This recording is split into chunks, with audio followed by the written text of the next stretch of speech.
HBO. I just hope I could sell a lot of records, you know, so I could like pull on this coattail. Follow up. Why you want to pull on my coattail? Because you large, baby. I said, but it don't got to be like that. We family. The bad boys and the bad girls. But you're all married and whatnot. Oh yeah, no question. That's my old lady. Which is it's kind of rare in this business for a couple to be out there. You know, people know about it and everything. I mean, what do y'all think it represents to a lot of young people out there? Unity. I hear you. It's an absolute pleasure to be stood next to one of the finest R&B singer-songwriters from the early 90s to the present day. Miss Faith Evans is in Manchester right now on the King and I tour. Miss Faith Evans, how you doing, miss? I am doing pretty all right, considering my travels today. I believe you flew into Heathrow at 1 o'clock today. You've travelled up the motorway. You've literally just come on stage. How are you feeling? I feel good. We had some little kerfuffles, but they weren't due to my lateness. Actually, the show wasn't late. I knew I had to get right on stage when I got out the car, so I had about an hour to get ready. But on the way here, I was like, you know what? I got to get it together. My fans are waiting, and I don't get to come here as often as I would like, so I knew I had to do a good show. It's funny because when I walked up, the promoters was like, thank you for coming. I'm like, well, I don't have a choice. I have to come. I can't leave my fans, you know. But I'm happy to be back here. I'm glad that everybody enjoyed the show, despite the technical difficulties. But I'm excited for the shows tomorrow and Sunday. You're promoting the King and I album right now. How did the concept come about? When did that come about in your head for that album? To be honest, the concept for the King and I was inspired by Natalie Cole and Nat King Cole's Unforgettable. And I remember when that song was out, I was with Miss Wallace, Big's mom, and I said, wow, it would be really dope if I could do something like that one day with his vocals. And she said, you should. And we just kind of left it there. And then about 3 years ago, our attorney, he was like, hey, remember you had this idea to do this album? Why don't you we should go meet with the people who acquired the masters from Bad Boy and see if they want to do business. And they were very interested. So the idea and the thought was about 15 years removed from the actual inception of creating the album. But I mean, I just knew it was special. And although it's a different climate, so you know, people don't always know what record is out. You know, they don't. It's not as and let me just say that because I am an R&B artist, considered traditional R&B. You know, it's not the most commercially popular brand of music. You know, but it's a great body of work, and I love the fact that people that have it and have had a chance to hear it, they always say that was just a genius thing. So, you know, and I felt that when I was making it. So I know that having a body of work that's going to last and still be classic and amazing for years to come, I'm not mad at the fact that people are still finding out about it. You know what I'm saying? Because when they do hear it, they're like, oh my God, this is dope. The sound of the album does retain a lot of the hip-hop soul sound of the mid-90s. Did you have to reach out to certain producers back then that you'd not spoke to for years to say, hey, come and produce something, make that sound again? What actually happened? What happened? Initially, I thought that I would be working with an entire vault, so to speak, of Biggie masters. And then when I actually got to creating, I'm like, I had a list of records I wanted to use of his. And I'm like, do you have this? And they really didn't have a lot of...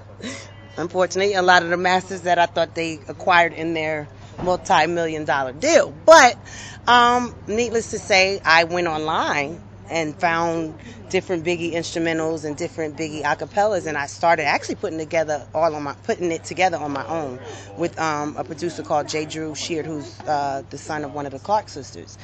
Then I went and saw what Rhino did have in their catalog. I worked with that. Then I got with some producers like Salam Remy, Just Blaze, Chucky Thompson, even Stevie J. They had certain Biggie acapellas and masters that they were going to use for a remix album that never happened. So I kind of got lucky in that. Although Rhino didn't have certain things I wanted, the producers I knew I wanted to work with still had things that were gems for me to work with. So it came together not quite how I thought it would, but it was still just the whole process. I felt like, damn, you know, you're not doing a bad job. And I actually felt like Big was smiling down, like, you better do your thing, you know? I just want to go back to the pre-Bad Boy record days to a time period where you was writing songs for none other than Mary J Blige, amongst others. Did you sign a deal with Uptown Records at the time? What was actually going on? That is so funny that your history, because me and Little C's just recently had lunch with Al B. Shore. And as long as C's has known me, he didn't even know my history prior to when he met me with Biggie and I was signed to Bad Boy. And I'm like, I was telling him all these stories. My daughter's dad, who you mentioned with Three Boys from North, Kayama Griffin, he was a producer and songwriter, and they were working with Christopher Williams. I was in college, so I was, not necessarily looking for a record deal. I always had the gift of singing and writing music, but it was a hobby in terms of me being a vocal producer. It was just something I learned how to do. I met Al B. Shore through Kayama Griffin, and Al heard me sing a demo that I had done just, on the humble, and like, wow, that's you? So one day I came to the studio with my daughter looking for her dad, and he had disappeared, and Al told me, well, don't leave. I heard this song you sang, and I want you to come every day and sing all my demos. And me being a girl on welfare with a new baby, at the time, him saying, hey, I'm going to pay you, I started getting like $2,500 a week just to come show up at the studio and demo Al B. Shore's songs that he was trying to shop to other artists. So to be quite honest, I think without me even really being fully aware, Al was probably in the process of trying to get me signed to his production situation at Uptown. Not that we had a deal in place, but once I did a little session for Puff and he said he wanted to sign me, that's when I realized he knew about me already from Al saying, Al used to call me the doctor. Like, that's the doctor. She fixes anything, So it was like, I didn't know I had a little cult following kind of, sort of, because of my little demos and background vocals. So although I didn't know I would be a recording artist, it was kind of like just already laid out for me because the work I had done already just as a hobby and being around people in the business had like, wow, whoever she is, she's dope. So even though I thought I might be a girl singing in a hotel lobby making money, I ended up singing on a recording and making money. Wow. In my opinion, you wrote some of the greatest songs for Mary J Blige. Oh, wow. People don't realise this. When you look back to them tracks now, do you think, should I have given them away, some of them songs? To be quite honest, when I was working on Mary's My Life album, that I was actually in the process of negotiating my Bad Boy deal. When I met Puff, he was working on the Usher's first album, and then after that was Mary's My Life. So I was in the process of being signed to Bad Boy Records at that time. Those weren't necessarily songs for me. Puff had an assembly line going on. Like, he would have the entire Hit Factory studio, all 6 to 8 studios booked up with different projects. So it would be like I would go in one studio, he'd say, I need a hook. It was a Mary song. Oh, I need a bridge. This is an Usher record. And what happened was he ended up using all of my demo vocals that I did, my backgrounds, he kept them on Mary's records. So to kind of add to what your question was, people, when I first came out, the comparison with me and Mary, I think, initially came from the fact that a lot of my vocals were on her My Life record. You know what I mean? So people kind of heard a familiar sound, and they heard it on her record, probably not realizing that, well, that little part was me singing. So, I've never taken that comparison like in any bad way. I thought it was a great thing. But, people just, if they read credits, would know, oh, that's her singing that part, But I would not claim that those records were for me. They were clearly Mary J Blige records that Puff wanted me to sprinkle my little Faith Evans on. The song Soon As I Get Home, was that from personal experience, and how did the collaboration, the remix, come with Aaron Hall? Oh, that's so funny. The song Soon As I Get Home, although it's a very first person story, I actually wrote that song from the perspective of, this is what I would love for Big to be saying to me. Because when we first got married, he blew up right away. Like, neither one of us knew we were going to be where we were. But he obviously was out the gate, bam, and we had just gotten married. So we didn't get a chance to really consummate in our relationship in our home. And it was like, damn, I really wish this is something he would say to me. And, when I tell people that story, it's like, oh, wow, okay, that's kind of fly. It was like, damn, I wish he'd be like, baby, as soon as I get home, I got you. Your biggest club track, especially in the UK, is Love Like This. Now, a lot of 90s R&B, even Y2K R&B, took from samples. When you got in the studio, did you realise it was Chic Cheer you were singing over? I did, and I knew I had to make it a fucking hot record.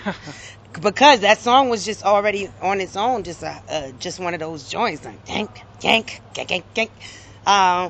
I came up with the melody for the hook, and rest in peace, a good friend of mine who used to sing background for me, he had some words, but it was like broken promises, and I'm like, I don't think I like that. Like, I like the da da da da. I had the melody, but it couldn't have been Broken Promise. I don't think y'all would be partying to Broken Promises 20 years later, you know what I mean?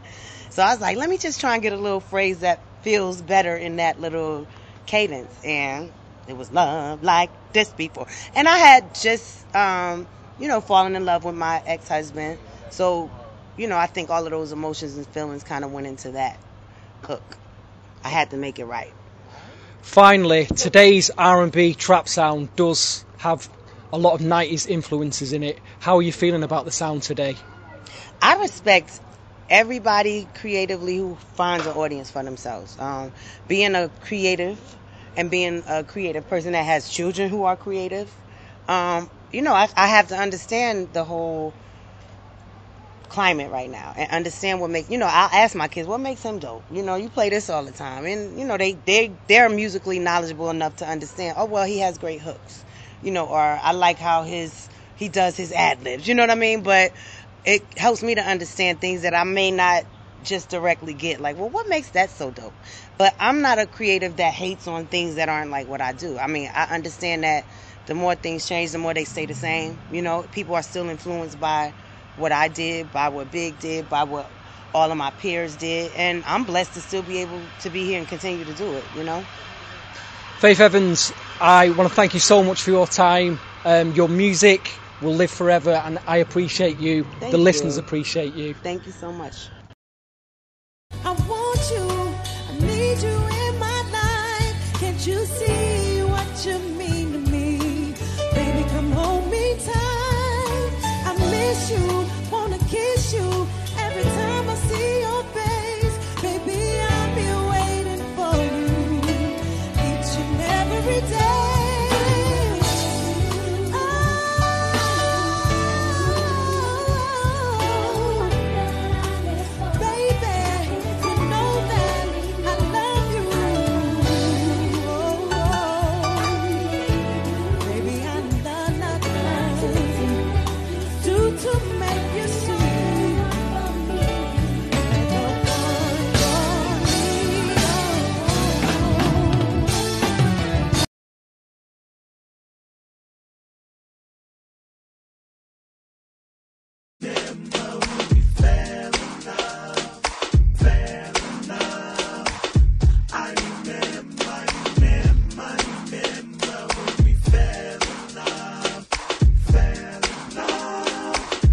I remember